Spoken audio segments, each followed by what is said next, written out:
Angela M. Sanders is the author of the best-selling Which Way? Librarian Cozy Mysteries and the Joanna Hayworth Vintage Clothing Mysteries. Ooh, vintage clothing.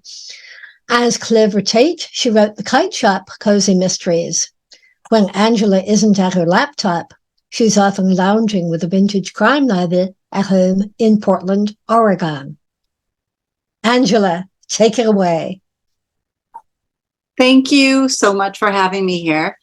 I'm reading from Witch Upon a Star, as you can see there on the screen, which stars the protagonist is Josie Way, and she's a librarian, and she's a witch. She has books talk to her. That's important for you to know as you listen to this segment. In the bit that I'm going to read, it's about 5 minutes. Josie and her sister Jean are trying to break into Desmond's room in a retreat center. Desmond is potentially a murderer. They know Desmond's tied up, not literally tied up, but he's down at the tavern. So they're trying to sneak into his room. And that's where we start. And that's where we'll see a little bit of Josie's magic. The retreat was solidly constructed, and its strong wooden floors were silent as we crept upstairs. The hall light was off, but the floor-to-ceiling windows in the main room shed enough light that once our eyes adjusted, we were fine. Jean glanced at me, then tried Desmond's door.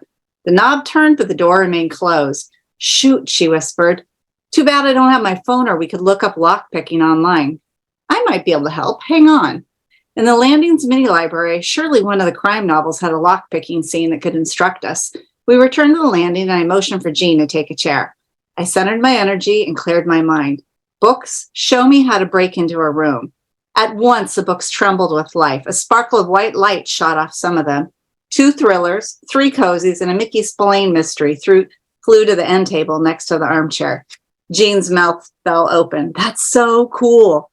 The thriller, hardback, opened to a scene with a jewel heist.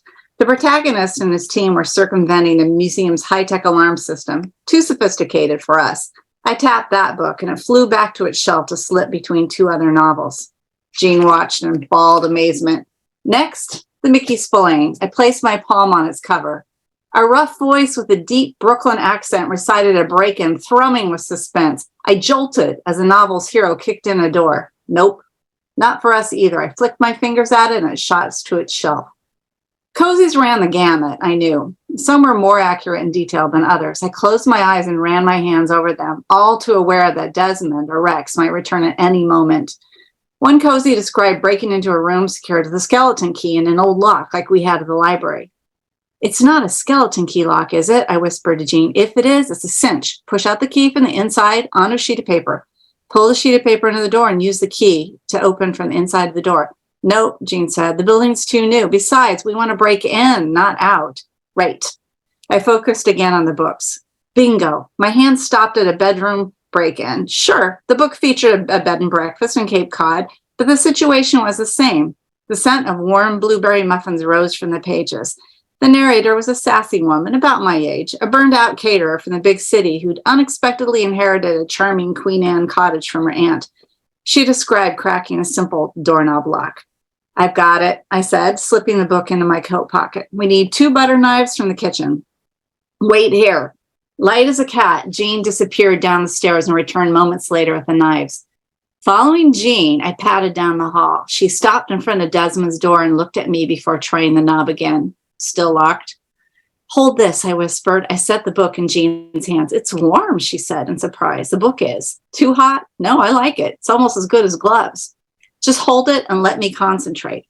I half closed my eyes and let the novel's words guide me. Instantly, the rush of a seaboard storm filled my head. The heroine of the book, Brittany, was in the attic of a remote cabin, struggling to free her bound and gagged neighbor from a locked bedroom while the murderer stalked the grounds. Hands shaking, Brittany drew the old butter knife from her pocket. Hang on, Mrs. Goldblum, she whispered. I'm coming. Muffled groans reached her ears. Quickly, but with the precision born of years of icing petit fours, Brittany inserted the knives into the door frame, one above and one below the handle mechanism. She jiggled them with swift but sure motions. My motions weren't particularly swift nor sure, and the knives simply didn't fit into the door frame. Damn it.